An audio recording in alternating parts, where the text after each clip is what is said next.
To Pakistani real reaction. तो कैसे हैं आप सब? उम्मीद है आप सब बढ़िया होंगे, मजे में होंगे, खुश होंगे, आप बात होंगे। मेरा नाम है मुदस्सिर, मैं हूं बशीर।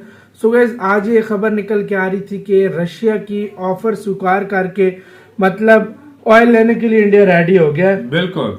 और 3 मिलियन बैरल का कुछ इस तरह का ऑर्डर भी दे दिया था। हाँ। तो उसी के ऊपर अमेरिकन ने डिमांड करना स्टार्ट कर दिया कि इंडिया को पनिश करो। हाँ। मैं टाइटल आपको पूरा बताऊंगा। American demand to punish India after India buys Russian oil during Ukraine war. मतलब अमेरिकन डिमांड कर रहे हैं कि इंडिया को पनिश करो, उसने ऐसी गुस्ताखी क्यों की है? मतलब अमेरिका इधर बाप बनना चाह रहा है कि भाई किसी भी कंट्री को तुम लोग पनिश हमसे पूछ के करो, नहीं तो कुछ ना करो। भाई ये हिपोक्रेसी चेक करो। भाई तू बाप लगा हुआ है लोगों का, जो तुझसे अभी पहले वीडियो देखेंगे, मुझे तो टाइटल पढ़ के मेरा खुद दिमाग घूम गया भाई। मतलब यार ये अगले कंट्री जो करे तुझे क्या है बीच में? हाँ भाई बिल्कुल सही बात, सीधी सी बात है। पहले वीडियो देखेंगे, मेरा तो सीरियसली जब भी मुझे इस तरह मैं कुछ सुनता हूँ गुस्सा जा जाता है। प्रशांत धवन सर एक्सप्लेन करेंगे, तो काउंट डाउन करते हैं 3 2 1 एंड स्टार्ट। भाई सही बात है, मुझे बड़ा गुस्सा आता है। प्रशांत धवन। नाउ ये देखा गया है कि रिसेंटली इंडिया ने एक बड़ा स्टेप लिया है। इंटरनेशनल मीडिया ने रिपोर्ट किया है कि भारत ने रशिया का डिस्काउंटेड ऑयल परचेज करना स्टार्ट कर दिया है। India top refiner IOC Indian oil corporation ने 3 मिलियन बैरल रशिया का जो क्रूड ऑयल है ये परचेज करना स्टार्ट कर दिया है। ऑब्वियसली जो ये ट्रांजैक्शन है ये रूबल में होने वाली है, डॉलर का इस्तेमाल यहाँ पर नहीं किया जाएगा। एक बहुत ही बड़ा स्टेप है इंडिया की तरफ से। और मैंने देखा कि जैसे ये रिपोर्ट सामने आई है कि इंडिया ने ऑयल परचेज करना स्टार्ट कर दिया फ्रॉम रशिया, इमीडिएटली यूएस में हम देख रहे हैं कि बहुत से लोग गुस्सा हो गए हैं। बहुत से जो इनके जर्नलिस्ट हैं ओपनली कह रहे हैं कि इंडिया ने बड़ी गलती करी है, यहाँ पर एक जियोपॉलिटिकल डिजास्टर है। और तो और अब ये लोग ये भी कह रहे हैं कि इंडिया को दंडित करना होगा, इंडिया पर सैंक्शन लगाने चाहिए, क्योंकि इंडिया आज के समय रशिया की जो वॉर है यूक्रेन पर इसको फंड कर रहा है। फॉर एग्जांपल यहाँ पे आप देख पाओगे आर्टिकल है एक यूएस की जर्नलिस्ट की, यहाँ पर कह रही है India buys Russian crude oil, India should expect to be sanctioned by the United States. और मेरा यकीन मानिए, यहाँ पर आगे कहती हैं कि मेरा यकीन मानिए कि ये सैंक्शंस इंडिया की इकोनॉमी को हिट करेंगे। और फिर ही आगे ऐड करती हैं कि आज के समय यूएस को ये बात ओपनली कह देनी चाहिए कि या तो आप हमारे साथ हैं या फिर आप हमारे अगेंस्ट खड़े हैं। कुछ और जर्नलिस्ट हैं जो यहाँ पर सैंक्शंस की बात तो नहीं करे डायरेक्टली, मगर ये लोग कह रहे हैं कि इंडिया को जो एड देता है वेस्टर्न वर्ल्ड, जो यूके यूएस वेरियस कंट्रीज जो एड प्रोवाइड करती है इंडिया को, ये रोकनी चाहिए, क्योंकि इस एड से ही इंडिया रशिया का ऑयल परचेज कर रहा है। तो फ्रस्ट्रेशन देखिए यूएस में बहुत ज्यादा है। फ्रस्ट्रेशन के अलावा मैं कहूंगा कि लैक ऑफ इंफॉर्मेशन भी बहुत ज्यादा है, क्योंकि कई अमेरिकन मेंटली आज भी ये मान के चल रहे हैं कि अमेरिका दुनिया का एक अनक्राउंड एम्परर है और यूएस चाहे तो किसी भी कंट्री पे सैंक्शन लगा सकता है। किसी भी कंट्री की अगर यूएस हेल्प करना बंद कर दे तो वो कंट्री सर्वाइव नहीं कर पाएगी। अब फॉर एग्जांपल जो ये फॉरेन एड वाला एस्पेक्ट है, यहाँ पर मैं आपको बता दूं कि अमेरिकन को और इवन मैं कहूंगा ब्रिटिशर्स को एक बहुत बड़ी मिसअंडरस्टैंडिंग है कि इनकी फॉरेन एड से इंडिया चलता है, जबकि ये बात हमको पता है 2017-18 से कि इंडिया आज के समय नेट डोनर है एड का, ना कि नेट रिसीवर। इसका मतलब यह है कि जितनी फॉरेन एड भारत को मिलती है उससे कई गुना ज्यादा तो इंडिया बाकी देशों में एड दे देता है। तो इंडिया को एड की इतनी आवश्यकता है नहीं, ये लोग खुद ही अपने एनजीओ चलाने के लिए इंडिया में एड देते हैं। और जो भी एड यूएस यूनाइटेड किंगडम से भारत को आती है, इसमें से बहुत ज्यादा कम एड भारत सरकार को डायरेक्टली दी जाती है। 90 to 95% जो इनकी एड है ये इनके एनजीओ को ही जाती है। और यहाँ पे आप देख पाओगे, इस पे आपको आर्टिकल मिलेगा 2017 का, emerging power India gives more aid than it receives. अगर आप 2019-20 का बजट ही देख लो तो भारत सरकार ने $1.2 बिलियन अलॉट किए हैं फॉरेन एड के रूप में। ये फॉरेन एड यूजुअली जाती है भूटान, नेपाल, बांग्लादेश, इंडिया का जो इमीडिएट नेबरहुड है उनको हम बहुत ही बड़े स्केल पर एड प्रोवाइड करते हैं। तो आप इसे समझ सकते हैं कि इंडिया को आज के समय जितनी एड मिलती है उससे ज्यादा हम बाहर के देशों को दान करते हैं। तो मतलब इंडिया को जो टोटल एड मिलती है ये $1 बिलियन से भी बहुत ज्यादा कम है। एक्चुअली रियल नंबर आप अगर देखो कोई बड़ी बात नहीं है, 600-700 मिलियन डॉलर के आसपास भी निकलेगा। और सबसे फनी बात यह है कि यूनाइटेड किंगडम, जहां पे अज्यूम किया जाता है कि इनकी एड की वजह से ही इंडिया आज के समय सस्टेन कर पा रहा है, इन लोगों ने 2018 में मैक्सिमम आप कहोगे इंडियन रुपीज में हो गया 800 से लेकर 900 करोड़ रुपए के आसपास एड दी थी इंडिया को। अगेन ये एड ऐसा नहीं है कि भारत सरकार को मिली थी, ज्यादातर एड से इनके एनजीओ ही चलते हैं इंडिया में। और इस एड को लेकर भी यूके में हंगामा हो गया था 2018 में कि इंडिया के पास खुद का स्पेस प्रोग्राम है, इनके पास न्यूक्लियर वेपन्स हैं, ये लोग आगे बढ़ रहे हैं, तो हम आज भी इनको मिलियंस ऑफ डॉलर्स की एड क्यों देते हैं। तो एड अगर मान लीजिए भारत की थोड़ी बहुत कम भी होती है इन द फ्यूचर, हालांकि तो जिसने अभी ऑफिशियल अनाउंसमेंट करी है, मगर एड अगर कम होती है तो that does not really affect us in a huge way.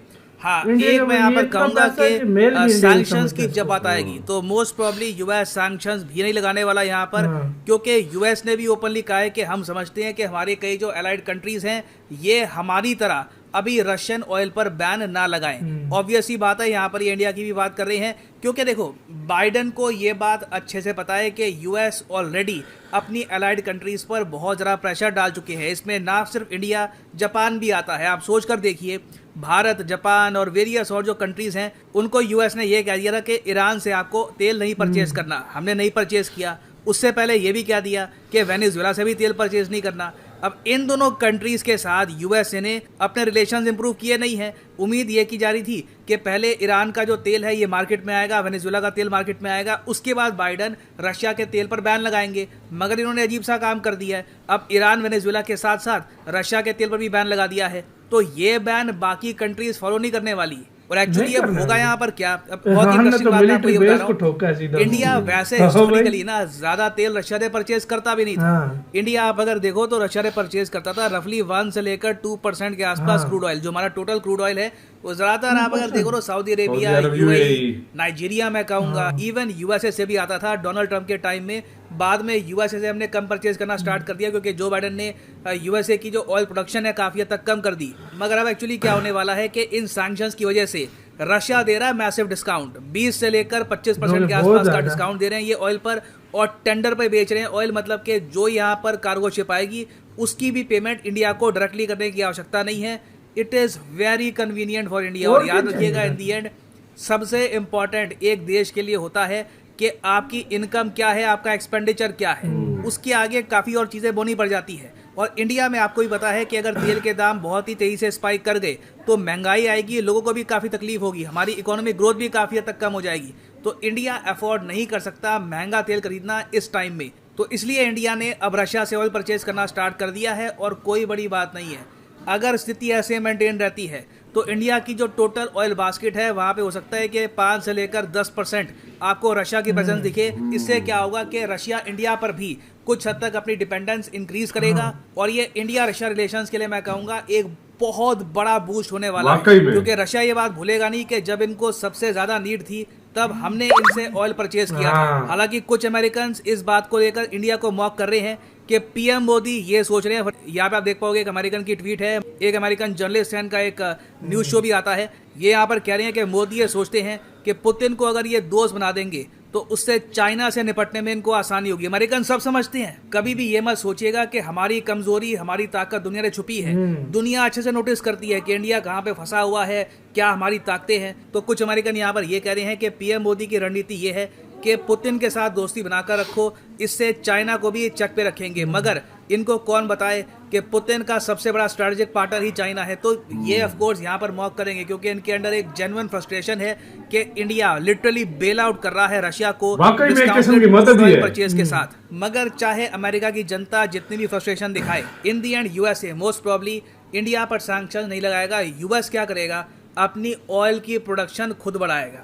US कहेगा कि इंडिया आप रशिया से क्यों परचेज करते हो ऑयल, जैसे ट्रंप के ज़माने में हमसे ऑयल लेते थे, अब हमसे ऑयल यहाँ पे दो। अब कितनी अजीब बात है आप देखिए। इसलिए जो बाइडन की जो प्रेसिडेंसी है उसको कहा जाता है कि one of the worst presidencies in US history है, क्योंकि ये पावर में आए, ट्रंप की नीतियां रिवर्स करी, यूएसए के ऑयल एक्सपोर्ट को काफ़ी हद तक कम कर दिया, फिर ये यूक्रेन वाला इशू खड़ा हो गया, रशिया का ऑयल बैन कर दिया, और अब मजबूरी में इनको वापस ट्रंप की नीतियों की तरफ जाना पड़ रहा है। बाइडन ऑफिशियल्स खुद ही कह रहे हैं कि ये सपोर्ट करते हैं ऑयल प्रोडक्शन। अब हालांकि इनकी खुद की इंडस्ट्री शक ये कर रही है कि बाइडन जेन्युइनली इनका सपोर्ट करेंगे, या फिर जब तक रशिया का इशू है, यूक्रेन का इशू है, तब तक थोड़ा बहुत ऑयल ये इंक्रीज करेंगे, बाद में कहेंगे कि नहीं ऑयल की प्रोडक्शन फिर से कम कर दो। तो जब एक प्रेसिडेंट की नीति प्रॉपर होती नहीं है तो काफी बार उनकी कंपनी भी शक करती है उन पर। तो इवेंचुअली देखो होगा यहाँ पर यूएस भी कहेगा कि देखिए ऑयल की कीमतें हम ऑल टुगेदर कम कर देंगे, खुद की प्रोडक्शन भी बढ़ाकर आपको ऑयल ही परचेज करना है, रशियन ऑयल मत लो, अमेरिकन ऑयल लो। तो इंडिया के सामने फिर कुछ आने वाले महीनों में एक और चॉइस आएगी कि क्या हम रशियन ऑयल परचेज करेंगे या फिर अमेरिकन। नाउ यहाँ पे मैं आपसे पूछना चाहूंगा कि क्या आप आज के समय मानते हैं कि इंडिया का जो डिसीजन है टू बाय रशियन ऑयल ये ठीक है, या फिर आप मानते हैं कि नहीं मर्जी है ऐसे इंडिया की, टाइम जिससे में मर्जी रशियन ले ऑयल ना यार। परचेज करते तो जरा सही रहता। लिखिएगा इसके बारे में कमेंट सेक्शन में, मैं जेन्युइनली जानना चाहूंगा आपके ओपिनियन। इसी के साथ हुई गाइस ये वीडियो खत्म। ओरिजिनल वीडियो का लिंक मिलेगा डिस्क्रिप्शन में। मुझे सबसे पहले गुस्सा उस जर्नलिस्ट पे आ रहा है जो धमकियां दे रहे हैं सीधा। धमकियां दे रहे हैं। मतलब इंडिया तुम्हें इस तरह करने मतलब अरे ये मैं तो हिम्मत किसी का कैसी बाप ये थोड़ी कोई- है, यार, मैं- पता सही ही बात है, अक्सर मेरे मुंह में गाली से भी आ जाती है बातें कि सच बता रहा हाँ। हूँ। और दूसरे यार मैं सच में बात बताऊं, एक जिस तरीके से ये चल और रहा है ना, इनकी हाँ। सोच भाई देखो भाई, सॉरी आपको काट रहा हूँ, लेकिन इनकी सोच इतनी घटिया देखो। ये समझते हैं कि हमारे पैसों पे इंडिया पाल रहा है। हाँ। भाई ये 48 ये मिलियन डॉलर कुछ ये इंडिया एक दिन का टैक्स है, एक दिन का टैक्स टैक्स है, भी नहीं है, टैक्स है, नहीं मतलब है भाई, वो वो नहीं भी है, नहीं है। हाँ। ये एक दिन का टैक्स भी नहीं है इंडिया का। इंडिया दूसरे देशों को देता है। हाँ। और इनको ये नहीं पता बेवकूफ हो, जब कोरोना आया था पूरी दुनिया को इंडिया ने वैक्सीन दी थी, अभी तो भी भी लोगों को दिया था। डोनर बन गया इंडिया। हाँ, और ये भूल रहे। और दूसरी मैं एक बात तुम्हें बताऊं, इंडिया ने वाकई बेल आउट पैकेज एक किस्म का रशिया को दे दिया है। रशिया मैं कहता हूँ सारी जिंदगी इंडिया को ये एहसान याद रखेगा यार मैं इस कहता हूं, मुश्किल वक्त में। भाई हर कंट्री हाँ। अपना सुनती है, अपना करती है। तो भाई अमेरिका जब अपना करता है, इंडिया अब अमेरिका किसी से यारी लगा रहा है, इंडिया बीच में बोले कि तू न नहीं लगा, लगा, फिर? तू मेरा दोस्त इससे मेरी नहीं बनती, तू हाँ। क्यों लगा रहा है? तो वो सुनेगा इंडिया की। अच्छा मजे की बात बताऊं, जब ये इसकी हालत देखो, सारी जिंदगी ईरान को कहता रहा बोरा है तू, बोरा है, बोरा है। ईरान को अब भी जब कहता है। मुश्किल आई है, ईरान को कहता है तू तेल बेच। आगे ईरान हाँ, भी मारता है, मैं ईरान- कहता हूँ सीधा रॉकेट मार। उसने 11 के 12 रॉकेट सीधे मारे ईरान में। तू पुत्र ही लगता है सबर का। ईरान कहता है, तेरी मैं सुनता हूँ, सारी उम्र में सैंक्शन लगा के। हाँ। और यार देखो, आज अगर देखो एशिया को यूनाइट होना पड़ेगा, यूनाइट भी होना पड़ेगा। जिस तरह सैंक्शन की बात कर रहा है ना अमेरिका, ये लोग आज अगर इंडिया ने किसी से न ले रशिया से तेल न खरीदा और किसी कंट्री ने भी न खरीदा, ये सारी जिंदगी ब्लैकमेल करते रहे, सारी जिंदगी अमेरिका करता रहे। ये बहुत अच्छा, मैं इंडिया के बोल्ड डिसीजन के मैं हक में सच में। आप लोग क्या कहते हैं इस अमेरिकन की इन बातों पर कमेंट सेक्शन में बताओ। इधर ही वीडियो खत्म करते हैं। अपना बहुत ज्यादा ख्याल रखना। तो यार बाय।